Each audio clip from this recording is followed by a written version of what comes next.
नमस्कार विद्यार्थी मित्र, आपल्या सगळ्यांची एसडी एग्जाममध्ये खूप खूप स्वागत। विद्यार्थी मित्र, आपण आरोग्य सेवा संदर्भात महत्त्वाची माहिती देतो। आचारसंहिता लागली आहे तरी पण परीक्षा होऊ शकते। राज्याने यामध्ये हस्तक्षेप करणं गरजेचं आहे आणि आपली राज्य सरकारला त्या संदर्भात महत्त्वाची विनंती आहे।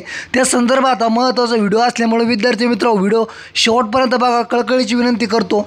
जर तुम्ही चॅनलवर नवीन असाल तर प्लीज चॅनलला लगेच सबस्क्राईब करा, परंतु हा व्हिडिओ विद्यार्थी मित्र शेवटपर्यंत बघा, अत्यंत महत्त्वाची माहिती आहे। तर विद्यार्थी मित्र, आता राज्य सरकारने आचारसंहिता लागू केली आहे राज्यभरामध्ये आणि आता पेपर होणार की नाही या संदर्भामध्ये विद्यार्थ्यांचे खूप प्रश्न कमेंट येत आहे।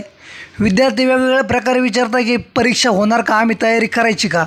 तर विद्यार्थी मित्र, तुम्ही तुमची तयारी 100% चालू ठेवा, परीक्षा ही 100% होणारच आहे। तर विद्यार्थी मित्र, आपण परीक्षेसंदर्भात महत्त्वाची माहिती देत आहोत, शेवटपर्यंत व्हिडिओ बघा, एवढीच कळकळीची विनंती करतोय। तर राज्य सरकारने आता ज्याप्रमाणे विद्यार्थ्यांना दिशाभूल केलं आहे, म्हणजे राहिलेले जे झेडपीचे पद आहे ते परीक्षा न घेता आता राज्य सरकारने आचारसंहिता लागू तर झाली आहेत, परंतु राज्य सरकारने आता त्या परीक्षासुद्धा घेण्यात याव्या, कारण की खूप महत्त्वाचे पद आहेत ते आणि ते पदाच्या परीक्षा होणं खूप गरजेचं आहे।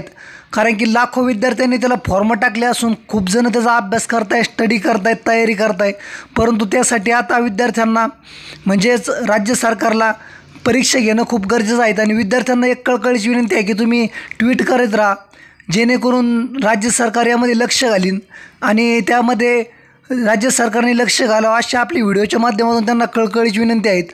आरोग्यसेवक, ग्रामसेवक अत्यंत महत्त्वाची पद आहेत। विद्यार्थी मित्र, राज्य सरकारच्या नियमानुसार भरती परीक्षा 100% आचारसंहितेमध्ये होत असतात, परंतु आता राज्य सरकार घेत का नाही याचा मोठा प्रश्न आहे। सगळ्यात महत्त्वाचा दुसरा प्रश्न म्हणजे हे सगळं आता याच्यामध्ये म्हणजे पेसा अनपेसा अशा प्रकारे याच्या न्यायालयामध्ये सुद्धा निर्णय चालू आहेत आणि त्यामुळं हे न्यायालयामध्ये निर्णय चालू असल्यामुळं बरेचशा लोकांचं तेच म्हणणं आहे की न्यायालयीन प्रक्रिया असल्यामुळं राज्य सरकार याच्यामध्ये हस्तक्षेप करीत नाही।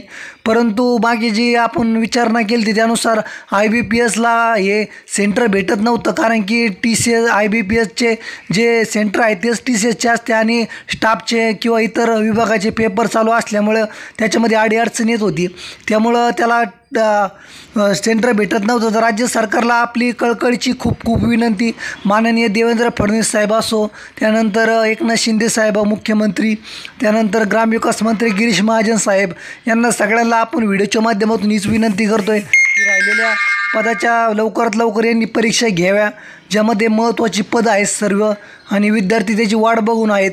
तर राज्य सरकारला पेसाचा निकालसुद्धा लवकर लावावा आणि राहिलेल्या पदाच्या परीक्षा घेण्यात याव्या अशी परत पुन्हा कळकळीची नम्र विनंती।